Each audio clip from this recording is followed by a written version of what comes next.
Detroit Homecoming has been made possible in part by the William Davidson Foundation, advancing the cultural, economic, and civic vitality of Southeast Michigan, the State of Israel, and the Jewish community. And by the General Motors Foundation, creating a global community that will transform the world into one that is more livable, sustainable, and prosperous. Good morning. It's nice to see everybody here. Obviously there's a very exciting morning coming along.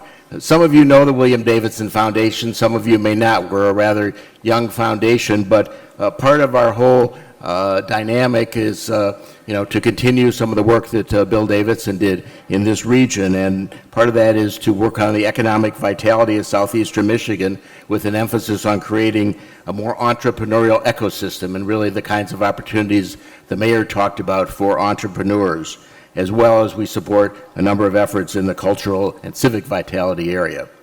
But I'm here this morning, and I have the privilege of introducing the keynote speaker, Stacy Brown-Philpot, who's worked in her own career in creating entrepreneurial ecosystems. Stacy, as some of you may know, is the Chief Executive Officer of Taskrabbit, and Taskrabbit is an online and mobile marketplace that matches freelance labor with local demand. And there on Taskrabbit, consumers can find immediate help with all kinds of everyday tasks, from cleaning, moving, delivery, to handyman work. Before joining Taskrabbit, Stacy spent nearly a decade at Google heading their online sales and operations. In 2015, she was appointed to the Hewlett-Packard Board of Directors, and that same year, Fortune magazine featured her in its annual 40 Under 40 list of the most influential young people in business. She holds a bachelor's degree in economics from the Wharton School of Business and an MBA from Stanford, but most importantly, she is a very proud graduate of Cass Tech High School right here in Detroit.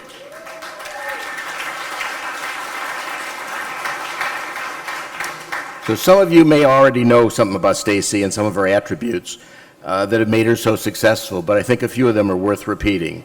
She possesses grit and perseverance, qualities that have served her well growing up in Detroit, but making her way in professional roles in Silicon Valley. She champions the role of technology in furthering society, and she has devoted much of her professional career to building and scaling large tech companies. But she'll also tell you, most importantly, she's not afraid to fail. She's learned that failure brings fortitude, resilience, and the experience is excellent. Finally, she believes leaders and organizations they lead must be socially minded, and she's been that. So these attributes make Stacy the ideal candidate to lead this morning's Jobs for Detroiters discussion, because there's some of the same attributes needed to sustain and further Detroit's economic recovery. Grit, being at the vanguard of new technology, risk tolerance, resilience, and social mindedness. So on behalf of our foundation, it is a great pleasure to thank Stacy for all she's done, for coming here this morning, and basically for all her enthusiasm and her real continued desire to help in creating jobs for Detroiters and furthering this region's vitality. So it's my pleasure to introduce Stacy Brown-Philpot.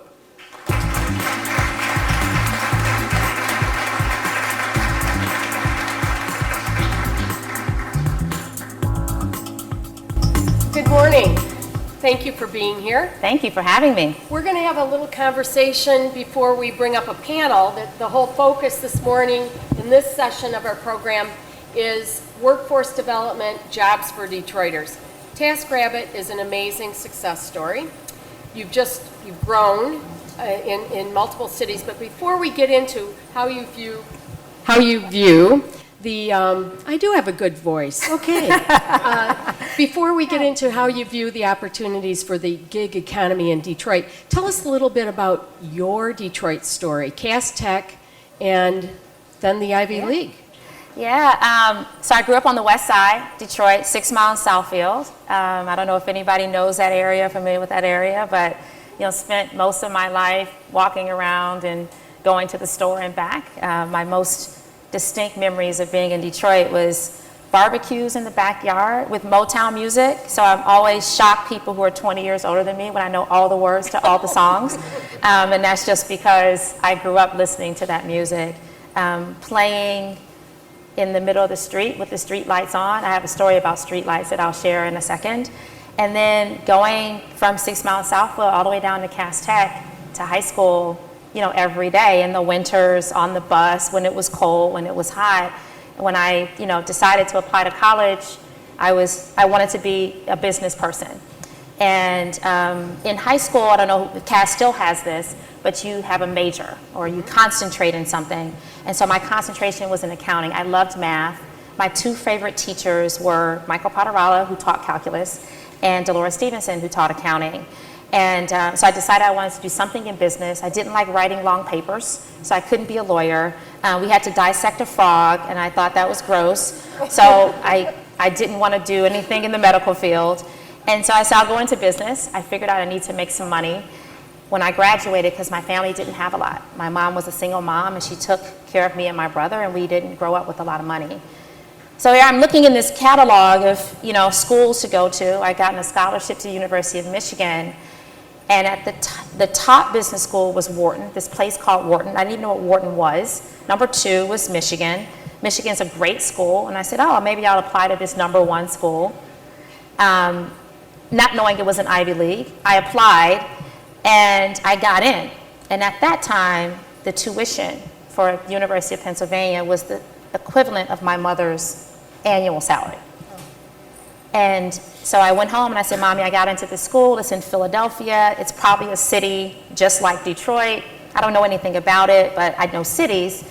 How do I go? There was no internet, so you could not apply online for scholarships. So I got applications and I applied to a bunch of scholarships and was able to get some federal grants to afford to be able to go to Penn and work my way through school. And that's a life changer, really. It was. I met my husband, so that's the that's most a life important thing that changer. changed my life.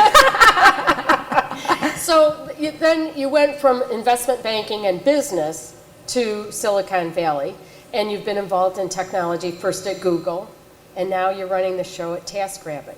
And it's interesting because earlier this year, The New Yorker had kind of a major story on the gig economy, and it was kind of a, I don't know if it was a backhanded compliment to it or not, but it kind of suggested that this is really for middle-class people just to supplement their incomes.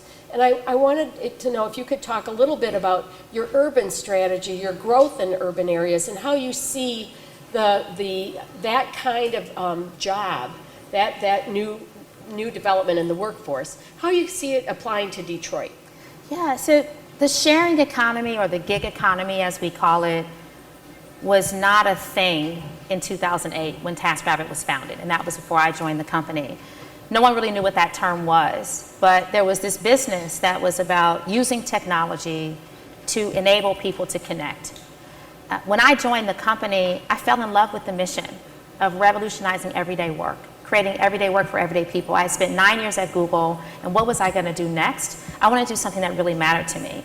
And as I grew up, what I saw was that people in Detroit were good, hardworking people. I'll talk about grit and perseverance. All of these elements and qualities of what make this city great and the people here great were being wasted because they didn't have jobs, because the auto industry went into rapid decline and nothing came to replace it. And here's this great platform where we're literally finding people who want to work and using technology to match them with people who need something done. Our platform, Taskrabbit, is not about people wanting to supplement their income to make some extra money to go on vacation. There are people who task on Taskrabbit every day to pay 1 to 3 major bills. They need supplemental income. There's a tasker here in Detroit named Tim who is a teacher. We all love our teachers. I just talked about 2 of my favorite teachers, but he's mounted in student loan debt. So he tasks on Taskrabbit to pay off his student loans. There's another woman named Gina who, she has a job. She's a sales-based job, but she doesn't know how much money she's going to make because it's all commission. So she tasks on Taskrabbit because she has a certain bill, a budget every month, and she needs that money every single month.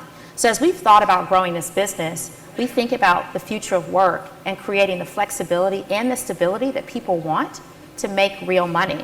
So indeed, we launched this service in Boston originally, and we now operate in 40 cities across the U.S. I was listening to the mayor talk, and I met him 3 years ago at another event. I sat across from him at a dinner, and he asked me, what is it going to take to bring Taskrabbit to Detroit?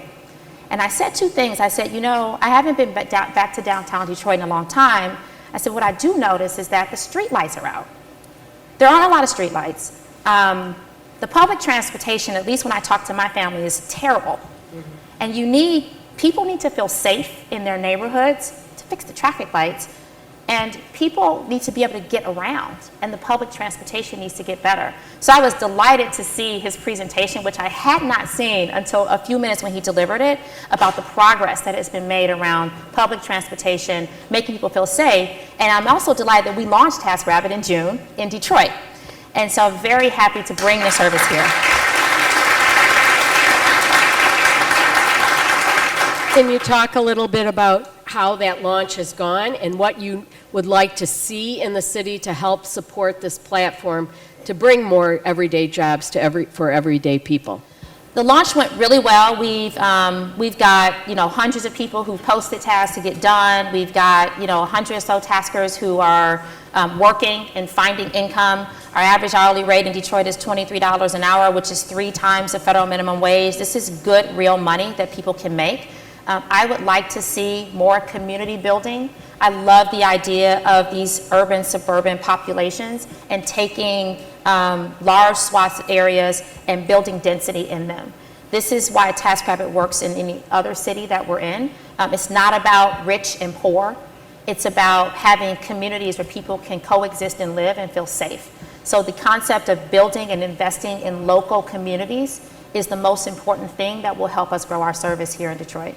And I think you can see with our theme this year of what's going on in the neighborhoods, the mayor's presentation, the Neighborhood Stabilization Fund, the target neighborhoods that are like West Village and Live 6, and some of the areas that some of you will be visiting this afternoon. That's what it's all about.